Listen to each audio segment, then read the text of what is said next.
Hello, welcome back to my channel Debpriya the horizon. আশা করি তোমরা সবাই খুব ভালো আছো।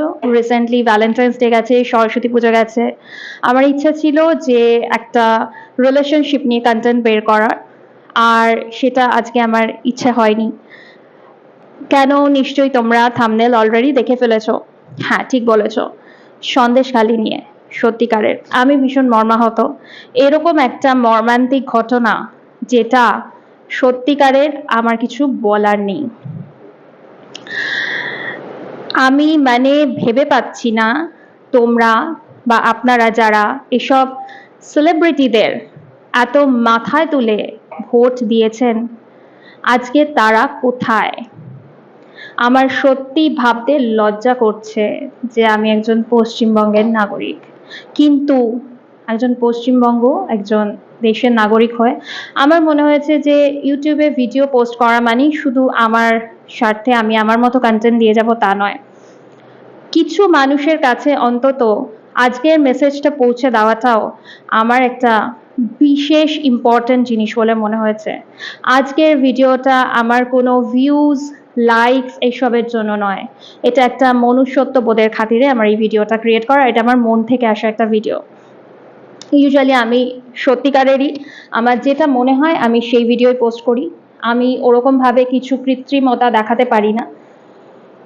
তো আমি একটু পরিষ্কার কথা বলতেই ভালোবাসি। হয়তো ভালো লাগতেও পারে, নাও লাগতে পারে। কিন্তু ভীষণই অপ্রিয় সত্যি ঘটনা, এই যে সন্দেশখালিতে এরকম একটা ঘটনা ঘটছে, সেখানে নুসরাত জাহান, ওয়্যার ইজ নুসরাত জাহান? বসিরহাটে উনি একটা কমিটমেন্ট করেছিলেন যে আমি আমার বাড়ির লোককে বলে এসছি যে আমি আমার আরেকটা পরিবারে যাচ্ছি, সেখানে আমি আমার মা বাবাকে বলে এসছি যে আমি আমার আরেক বাবা মাদের কাছে যাচ্ছি, বাবা মা ভাই বোন, তারা আমার নিজের লোক। বলতে গিয়ে আমার গলা কেঁপে যাচ্ছে, এত বড় মিথ্যে, ফ্রডুলেন্ট। তারা নুসরাত গিয়ে বসিরহাটের লোকদের এটা কমিট করেছে যে আমি আপনাদের বাড়ির মেয়ে, আপনারা আমায় ভোট দিন। আজকে সেই বাবা মা কোথায় তার?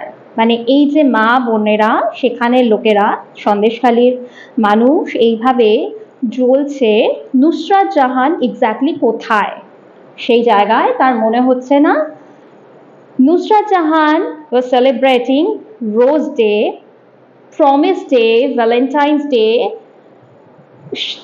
এত নির্লজ্জ, বেহায়া, আমার এর থেকে ভালো ভাষা আর আসছে না।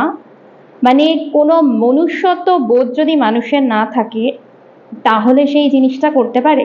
সেখানে মানুষ এইভাবে জ্বলে পুড়ে ছারখার হয়ে যাচ্ছে, উনি এখানে সেলিব্রেশন করছেন কিসের? Promise day.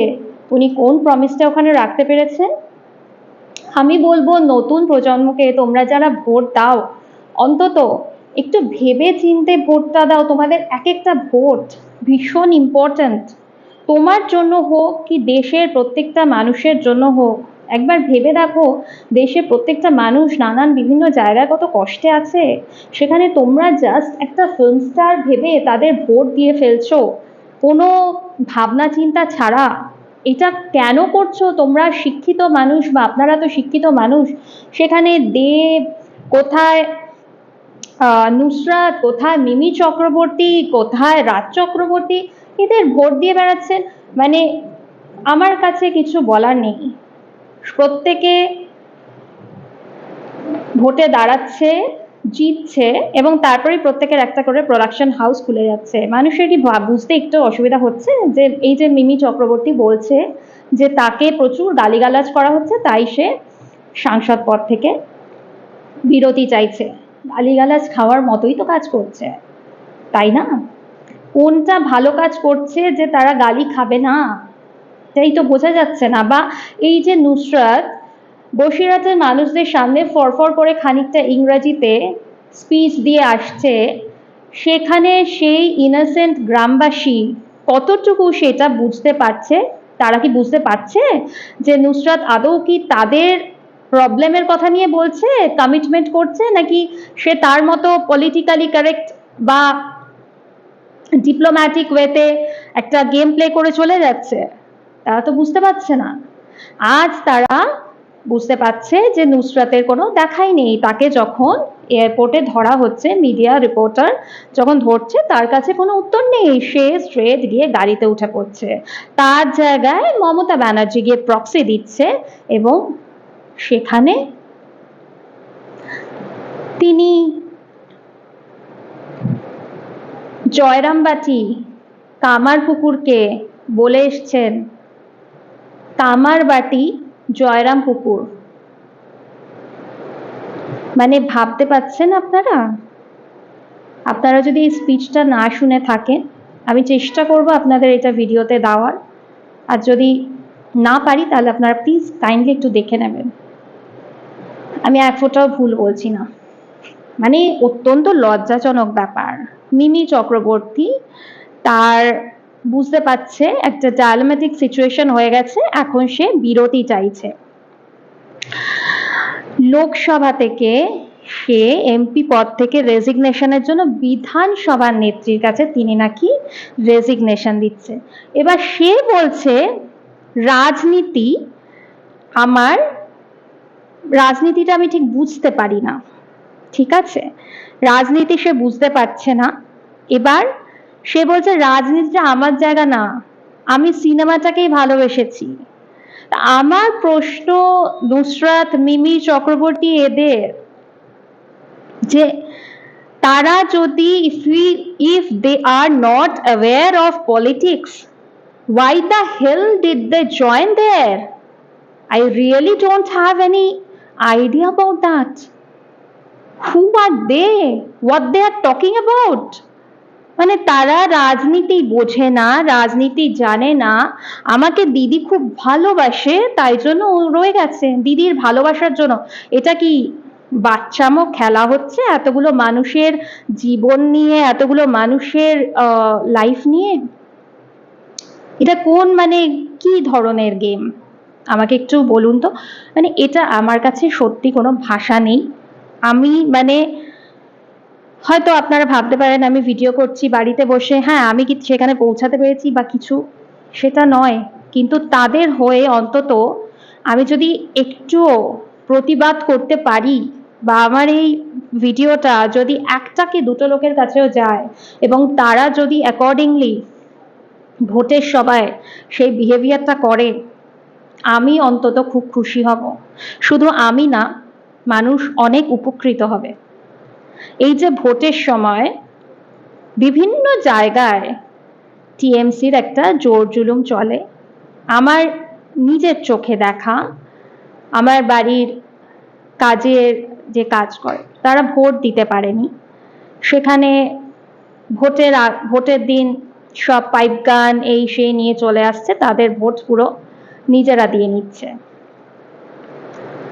সেখানে মিডিয়া কভারেজ কোথায় থাকছে? সেখানে কেন মিডিয়া পৌঁছাচ্ছে না সেসব জায়গায়?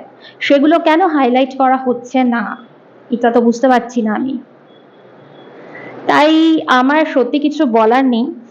আর আমি অত্যন্ত মানে আজকে ভাষায় প্রকাশও করতে পারছি না। আমি অত্যন্ত মানে খুবই খারাপ লাগছে, কিছু বলার নেই। আমার মনে হয় নেক্সট টাইম অনওয়ার্ডস আপনারা প্লিজ প্লিজ প্লিজ ভোট দেওয়ার আগে একটু বিচার বিবেচনা করে ভোট দিন। কোনো ফিল্ম স্টার এসব উল্টো পাল্টা লোকদের ভোট দিয়ে ভোটগুলো নষ্ট করবেন না। আর দেশের এত বড় ক্ষতি করার আগে অন্তত প্রত্যেকেরই আমাদের একটু অ্যালার্ট হয়ে যাওয়া উচিত। তার থেকে ভোট দেব না তাও ভালো, কিন্তু এই সব ফিল্ম স্টারসদের, যাদের নিজেদেরই কোনো ঠিক ঠিকানা নেই, যারা নিজেরাই ভালনারেবল কন্ডিশনে আছে, যারা নিজেরাই বুঝতে পারছে না কি করবে না করবে, তাদের ভোট দিয়ে আমরা এক্সপেক্ট করব তারা দেশের জন্য কিছু করবে? স্টাইল মেরে আসছে, হাই হ্যালো করছে, গাড়িতে উঠছে, বেরিয়ে যাচ্ছে। তারা কি ভেবেছিল রাজনীতি জয়েন্টটা ফ্যান ফলোয়ার্সদের অটোগ্রাফ দেওয়া আর শুধু একটু মিষ্টি মিষ্টি কথা বলা, হাই হ্যালো করা? অতটা সোজা নয় রাজনীতি। যদি তারা ভেবে থেকেছিল, আজ ভুল ভেবে এখন কেউ বিরতি চাইছে, কেউ নাটক করে আবার ঢুকছে, কেউ রিজাইন করার পর আবার ঢুকছে। Too much, too much.